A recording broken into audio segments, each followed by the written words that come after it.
Militer Israel melancarkan sejumlah serangan besar-besaran terhadap beberapa target militer di wilayah Iran bagian barat, saat kedua negara saling serang selama 5 hari berturut-turut. Serangan terbaru Tel Aviv itu diklaim menargetkan tempat penyimpanan rudal dan infrastruktur peluncuran rudal Teheran. Selama serangan itu, puluhan infrastruktur penyimpanan dan peluncuran rudal darat ke darat telah diserang. Selain itu, peluncur rudal permukaan ke udara dan lokasi penyimpanan kendaraan udara tak berawak atau drone-red diserang di wilayah Iran bagian barat. Pada dini hari Jumat, langit Timur Tengah terbelah oleh ratusan serangan udara yang belum pernah terjadi sebelumnya. Israel tidak lagi bersikap defensif seperti dalam konfrontasi sebelumnya. Sebaliknya, kampanye singa yang bangkit diluncurkan dengan serangkaian serangan langsung terhadap pusat komando militer dan fasilitas nuklir Iran. Salah satu rekaman video menunjukkan serangan terhadap peluncur rudal darat ke udara milik Iran yang membawa 3 rudal. Media-media lokal Iran juga melaporkan pada Selasa bahwa 2 ledakan terdengar di area kota Tabriz, Iran bagian barat. Laut asap tebal terlihat di kota-kota tersebut.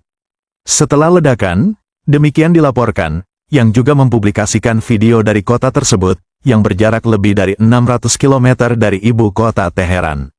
Kota Tabriz diketahui menjadi lokasi pangkalan angkatan udara utama Iran yang menjadi target serangan Israel dalam beberapa hari terakhir. Gambaran Teheran yang terbakar bukan hanya mencerminkan kerusakan fisik, tetapi juga menjadi peringatan bahwa era pengendalian diri melalui diplomasi telah berakhir. Tindakan ini bukan sekadar pembalasan biasa, melainkan sebuah langkah strategis yang secara langsung menargetkan seluruh kemampuan yang dibangun Iran selama 2 dekade untuk menimbulkan ancaman. Serangan tersebut mencakup ratusan target mulai dari Isfahan dan Natanz hingga Tehran dan pangkalan rahasia lainnya yang merupakan lokasi penting dalam pengembangan rudal dan program nuklir Iran. Dalam waktu kurang dari 48 jam, sejumlah fasilitas yang sebelumnya dianggap tak tersentuh hancur dan beberapa jenderal berpangkat tinggi tersingkir dari pertempuran. Dari perspektif strategis, tindakan Israel tidak hanya bertujuan membongkar program nuklir Iran. Mereka juga mengirim pesan ke seluruh kawasan bahwa negara manapun yang mendekati ambang kepemilikan senjata nuklir, terutama dengan niat mengancam keberadaan Israel, akan dihadapi sebelum ancaman itu menjadi kenyataan. Selama perang berlangsung, dilihat dari jumlah korban, kekuatan serangan kedua negara terlihat tidak seimbang. Di Iran lebih banyak korban tewas dan terluka ketimbang di Israel. Hingga Senin, tanggal 17 Juni, serangan Israel ke Iran dilaporkan telah menyebabkan sekitar 224 orang tewas dan antara 1.481 orang terluka. Sekitar 90% korban merupakan warga sipil. Serangan Iran ke Israel menewaskan sekitar 18 orang tewas dan antara 140 hingga 200 orang terluka. Mayoritas para korban juga merupakan warga sipil. Perbandingan ini mengundang pertanyaan, mengapa korban di Iran begitu tinggi? Seperti apa perbandingan serangan kedua negara menurut Center for Strategic and International Studies atau CSIS? Israel menggunakan kombinasi teknologi canggih, intelijen mendalam, dan strategi presisi untuk menembus sistem pertahanan udara Iran. Menurut Center for Strategic and International Studies dan Al Jazeera, dalam Operation True Promise 3, Iran melepaskan dari 150 rudal balistik dan 100 drone dilepaskan ke berbagai wilayah Israel, termasuk Tel Aviv dan Yerusalem. Target utamanya adalah instalasi militer dan infrastruktur intelijen Israel, namun beberapa rudal juga mengenai permukiman sipil. Meski Iran mampu menembus sebagian sistem pertahanan Israel, mayoritas serangan mereka dicegat oleh sistem pertahanan Iron Dome, David's Sling, dan Arrow. Menurut laporan IDF, dari sekitar 270 rudal yang diluncurkan Iran, hanya sekitar 22 yang berhasil menembus pertahanan Israel dan menyebabkan kerusakan atau korban. Ada beberapa faktor yang menyebabkan jumlah korban di Iran jauh lebih tinggi dibandingkan Israel. 1. Perbedaan teknologi pertahanan udara. Israel memiliki salah satu sistem pertahanan udara paling canggih di dunia. Sistem Iron Dome, yang dirancang untuk mencegat rudal pendek dan menengah, berhasil menghentikan sebagian besar serangan Iran. Selain itu, sistem David's Sling dan Arrow digunakan untuk menghadapi rudal jarak menengah dan jauh, sehingga memberikan perlindungan multilapis. Di sisi lain, sistem pertahanan udara Iran gagal menghalau serangan presisi Israel. Meskipun Iran memiliki sistem S-300 Rusia dan rudal pertahanan lokal, mereka kesulitan mengatasi serangan udara bertahap dan berlapis yang dilakukan Israel. Kombinasi intelijen mendalam dan teknologi superior membuat Israel mampu menembus pertahanan udara Iran dengan mudah. 2. Skala dan intensitas serangan-serangan Israel bersifat ofensif penuh dan diluncurkan dalam volume besar dalam waktu singkat. Mereka juga sudah menyiapkan serangannya dengan sangat hati-hati dan presisi. Lebih dari 330 bom dan rudal dijatuhkan dalam waktu singkat, menyebabkan kerusakan masif di berbagai lokasi. Fokusnya pada target militer strategis yang berada di wilayah perkotaan meningkatkan risiko terhadap warga sipil. Sementara itu, serangan Iran bersifat reaktif dan defensif. Meskipun diluncurkan dalam jumlah besar, efektivitasnya terbatas karena sebagian besar serangan dicegah oleh sistem pertahanan Israel. 3. Letak geografis dan kepadatan penduduk. Banyak target Israel berada di wilayah perkotaan padat penduduk seperti Teheran, Isfahan, dan Tabriz. Serangan udara besar-besaran menyebabkan ledakan besar dan serpihan bom yang merusak bangunan warga dan infrastruktur publik. Fasilitas nuklir yang berada dekat pemukiman juga menjadi sasaran, meningkatkan risiko bagi warga sipil. Di Israel, instalasi militer biasanya ditempatkan jauh dari pemukiman padat penduduk.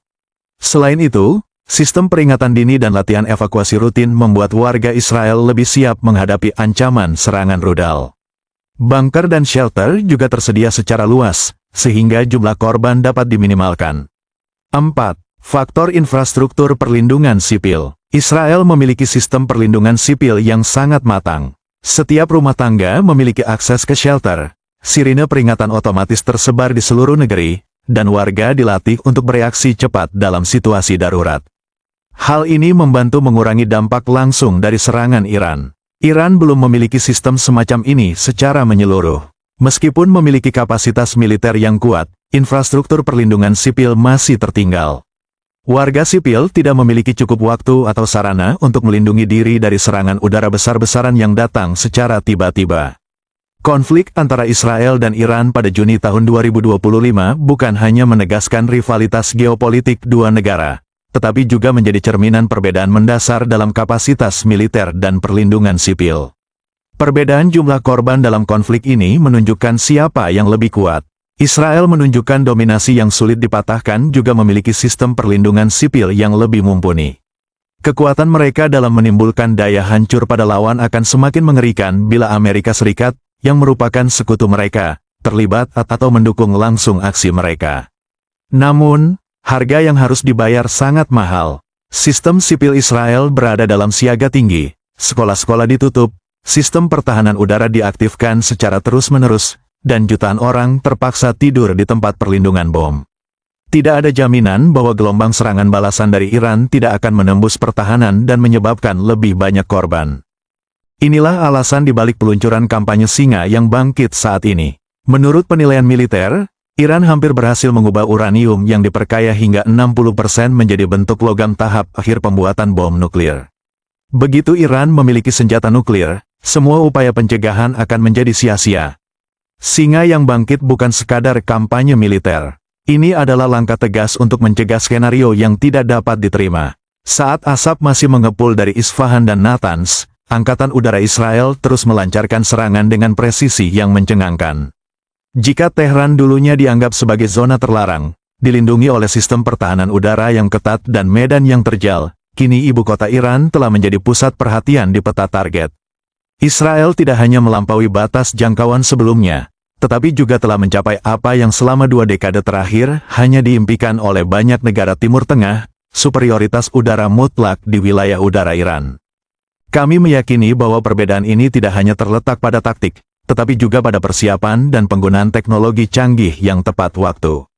Pada jam-jam awal kampanye, puluhan jet tempur F-15I, F-16I dan terutama F-35I hadir lepas landas dari pangkalan di dalam dan luar negeri terbang langsung ke wilayah udara Iran tanpa intersepsi yang berarti.